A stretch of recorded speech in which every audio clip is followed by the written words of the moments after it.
On-farm assessment is really VBP's opportunity to make sure the things that we outline in the standard and that the producers say they're doing, that they're actually doing. Being able to say that we were actually there, boots on the ground, and we saw these things happening adds a whole lot of credibility. We're not there to find things wrong, we're there to give you credit for the things that you're doing right. For me, it's like a tour of a place. I get to learn that place's story and learn some things to take home to my own farm. That is one of the biggest things for me, that it's my fellow producer that's helping develop the program. The majority of things we're already doing, and anything that we weren't doing, we can do better. Typically when I start an assessment, I try to just ask them really basic questions and just get a producer talking about what's going on in their operation. And I find that that answers a lot of the questions that we go through on an assessment without having to go down the list and really individually ask each one. We'll start by just kind of going over an overview of the operation, kind of get a sense of what a year looks like for you. At calving, what would you do for a typical calf?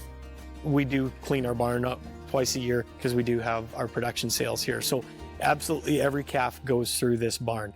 Every calf will get weighed, every calf will get tattooed and tagged before they go out. At birth, they'll receive Tazarol, they'll get their vitamins and their selenium. As we progress through the year, typically about mid-March is... The other question I typically ask when we hit this area is if you guys use single-use syringes for treating or multi-dose or just those for vaccines. Typically, we're single-use on the treatment on calves and that.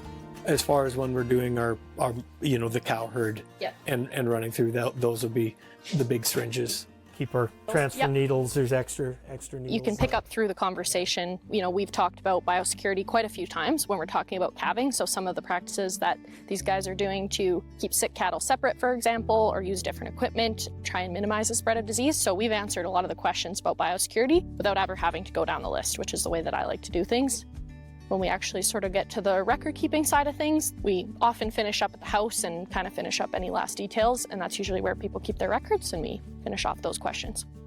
It has our emergency contact, and then it has our vaccine protocol. And our vet is actually working on like a protocol book, and she's modifying that for us. Gotcha. These are the cattle that we've shipped. Yeah, and I can see like you've got all the required information there. You've got the animal ID, the date, where they're going, all the withdrawals checked, all that, so that's great. For me, this today was absolutely a typical on-farm assessment. It should feel conversational, it should feel like a tour, not a test. Redesigning ours right now too. That's absolutely what we strive for, is to make the process almost enjoyable or comfortable for producers. We do have a scoring system, but that's not meant to, force everybody to try and strive for the top score. The program is meant to recognize the things that are necessary to produce a safe, sustainable product that is good for Canadians, and the minimum score required recognizes the same thing in that. When you go through the training, it really does set a really good standard of what they're looking for. It's common sense questions and common sense management. Not everything is going to fit into the cookie cutter mold. If it happens that you're not meeting the minimum score requirements in any one of those areas, what we do is we let the producer know, this is an area where we're not meeting the requirement, this is where there might be a gap, and the producer can figure out how they want to solve that in the way that makes sense for them.